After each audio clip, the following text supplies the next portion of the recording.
వీరంతా కూడా దాడి చేయడానికి రెడీగా ఉన్నారు. నా ప్రసంగంలో ముందుగా బాబు అండ్ కో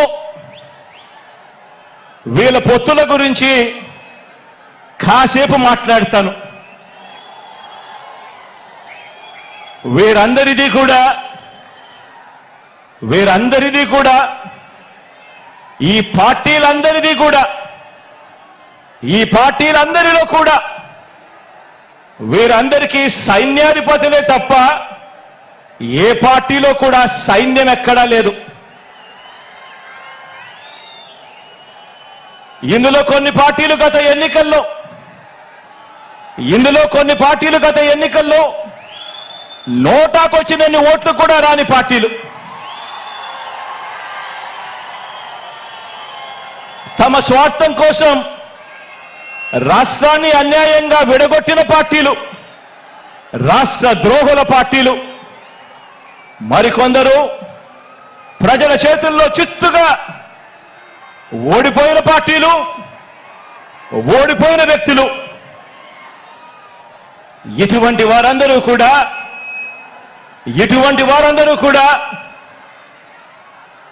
మనకు పోటీగా అటువైపున ఉన్నారు. మనం 5 కోట్ల ప్రజల అండదండలతో ఇంటింటికి మంచి చేసి మనం ఈరోజు సిద్ధమని అంటా ఉంటే వారి వెనుక ప్రజలు లేరు కాబట్టి, చేసిన మంచి చెప్పుకునే పరిస్థితి లేదు కాబట్టి, అరడజను పార్టీలతో, అరడజను ఎల్లో మీడియా సంస్థలతో, పొత్తులతోనూ, ఎత్తులతోనూ, జిత్తులతోనూ ఎక్కే గుమ్మం దిగే గుమ్మంగా వారు రాజకీయం నడుపుతా ఉన్నారు. ఒకప్పుడు ఇదే చంద్రబాబు నాయుడు గారి నోట్లో నుంచి మాటలు వచ్చేటివి.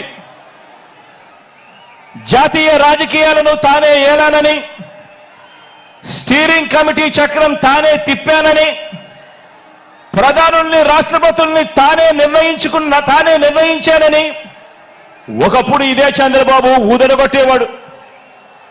ఈ రోజున ఏపీలో మనందరి ప్రభుత్వం చేసిన ఇంటింటి అభివృద్ధి వల్ల,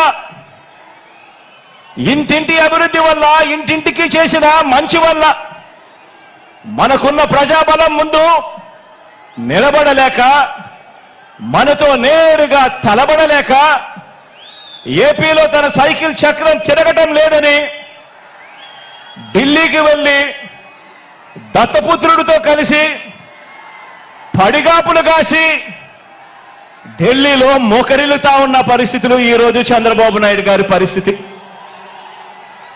ఆలోచన చేయమని అడుగుతా ఉన్నా.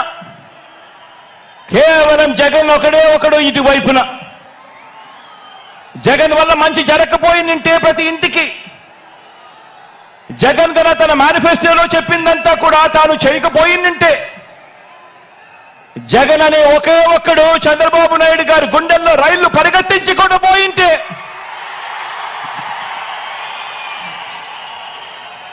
చంద్రబాబు నాయుడు గారు ఇన్ని పొత్తుల కోసం ఎందుకు పాకులాడుతా ఉన్నాడు? ఇంతమందితో పొత్తుల కోసం ఎందుకు అగసాట్లు పడతా ఉన్నాడు? ఎందుకు ఢిల్లీ దాకా వెళ్ళి అక్కడ మోకరిల్లుతా ఉన్నాడు? దీనికి కారణం చిత్తశుద్ధితో, నిజాయితీతో మనం చేసిన మంచి, అన్ని వర్గాల మీద మనం చూపించిన కమిట్మెంట్, ఇంటింటికి మనం చేసిన అభివృద్ధి. ఈ రోజున మన పార్టీ, మన ప్రభుత్వం నిండుగా విరగ కాసిన మామిడి చెట్టులా మనముంటే, చంద్రబాబు నాయుడు గారి పార్టీ అందరినీ కూడా మోసం చేసి, వెన్నుపోట్లు పొడిచి, గత పాపాలకు ఫలితం అనుభవిస్తూ తెగులు పట్టిన చెట్టులా చంద్రబాబు నాయుడు గారి పరిస్థితి ఉంది. మన ఎమ్మెల్యేలంతా, మన నాయకులంతా ప్రతి నియోజకవర్గంలోనూ గడప గడపకు ప్రజల వద్దకు వెళ్లి చేసిన మంచిని చెబుతూ, ప్రతి ఎమ్మెల్యే అభ్యర్థి కూడా తిరుగుతూ ఉంటే, చంద్రబాబు మాత్రం రామోజీ గడప, ఆంధ్రజ్యోతి రాధాకృష్ణ గడప, టీవీ5 గడప, ఢిల్లీలో ఇతర పార్టీల గడపలు, ఇలా ఓ అరడజన్ గడపను 5 ఏళ్లుగా తన మనుషులను పంపి తాను తిరుగుతా ఉన్నాడు. ఆలోచన చేయమని అడుగుతా ఉన్నా. ఇది కనిపిస్తా ఉన్న చంద్రబాబు నాయుడు గారి మార్కు రాజకీయం. మరి మీ జగన్ మార్కు రాజకీయం, మరి మీ అన్న మార్కు రాజకీయం. మీ అన్న మార్కు రాజకీయంలో, మీ జగన్ మార్కు రాజకీయంలో విలువలున్నాయి. విశ్వసనీయత అన్న పదానికి అర్థం ఉంది, నిబద్ధత ఉంది, సిద్ధాంత బలం ఉంది, ఇంటింటికి మంచి చేశాము అన్న చరిత్ర ఉంది. అన్నింటికీ మించి ప్రజల మీద, అక్క చెల్లెమ్మల మీద నమ్మకం ఉంది. ఈరోజు మీ బిడ్డ పాలనతో ప్రతి ఇంట్లోనూ కూడా చిక్కటి చిరునవ్వులు కనిపించే పరిస్థితులు ఉన్నాయి. మన మార్గ రాజకీయంలో ఇంటింటి అభివృద్ధి కూడా కనిపిస్తుంది. మన ఫ్యాన్ గిర్రున తిరిగేందుకు కావాల్సిన కరెంటు ఇతర పార్టీల నుంచి రాదు, ఇతరులతో పెట్టుకున్న పొత్తుల నుంచి రాదు. నేరుగా ప్రజల నుంచి, ప్రజలు ఆశీర్వదిస్తే వస్తుంది. వారి గుండెల్లో ప్రేమ నుంచి వస్తుంది. మన పార్టీకి, మన ఫ్యాన్కు కరెంటు, మన ఫ్యాన్కు కరెంటు మనందరి ప్రభుత్వం ఇంటింటికి చేసిన మంచి నుంచి వస్తుంది.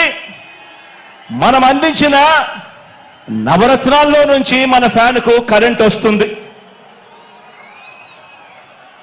లంచాలు లేని, వివక్ష లేని పాలన ఎవరైనా కూడా 5 సంవత్సరాల కిందట ఇవ్వగలుగుతారా అని చెప్పి ఆశ్చర్యం వెలిబుచ్చిన పరిస్థితుల మధ్య నుంచి ఈరోజు లంచాలు లేని, వివక్ష లేని పాలన మనం అందించిన దాంట్లో నుంచి మన ఫ్యాన్కు కరెంటు వస్తుంది.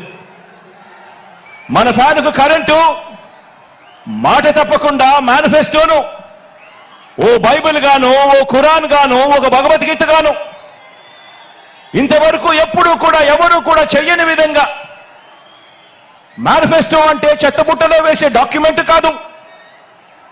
మేనిఫెస్టో అనంటే ఒక పవిత్ర గ్రంథం అని భావించి 99% హామీలు అమలు చేసిన ఆ నిజాయితీ నుంచి ఈరోజు మన ఫ్యాన్కు కరెంటు వస్తుంది. మరి చంద్రబాబు సైకిల్ పరిస్థితి ఏమిటి అని చెప్పి ఒక్కసారి గమనిస్తే, చంద్రబాబు నాయుడు గారి సైకిల్ పరిస్థితి ఏమిటి అని గమనిస్తే, చంద్రబాబు సైకిల్కు ట్యూబులు లేవు, చంద్రబాబు సైకిల్కు టైర్లు లేవు, చంద్రబాబు సైకిల్కు చక్రాలే లేవు. చంద్రబాబు సైకిల్ తుప్పు పట్టిన పరిస్థితిలో ఈరోజు ఉంది. ఆ తుప్పు పట్టిన సైకిల్ను తొక్కటానికి, ఆ తుప్పు పట్టిన సైకిల్ను తోయటానికి ఇవాళ చంద్రబాబు నాయుడు గారికి వేరే పార్టీలు కావాలి. ఇది చంద్రబాబు నాయుడు గారి జాబ్ రిక్వైర్మెంట్. ఎందుకంటే బాబు పేరు చెబితే గుర్తుకొచ్చే ఒక్క మంచి కూడా ప్రజల నోట్లో నుంచి వినపడదు. చంద్రబాబు పేరు చెబితే గుర్తుకొచ్చే ఒక్క స్కీము కూడా ప్రజల నోట్లో నుంచి వినపడదు, కనిపించదు. అందుకే పొత్తుల్లో భాగంగా ముందుగా ఒక ప్యాకేజీ ఇచ్చి ఒక దత్తపుత్రుని తెచ్చుకున్నాడు ఈ పెద్ద మనిషి చంద్రబాబు నాయుడు.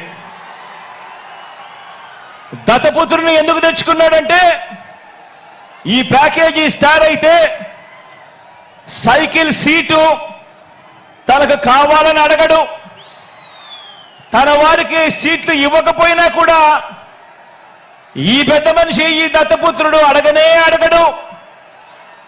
ఎందుకు ఇన్ని తక్కువ సీట్లు నాకు ఇస్తున్నావు అని చెప్పి అంతకన్నా క్వశ్చనే చెయ్యడు.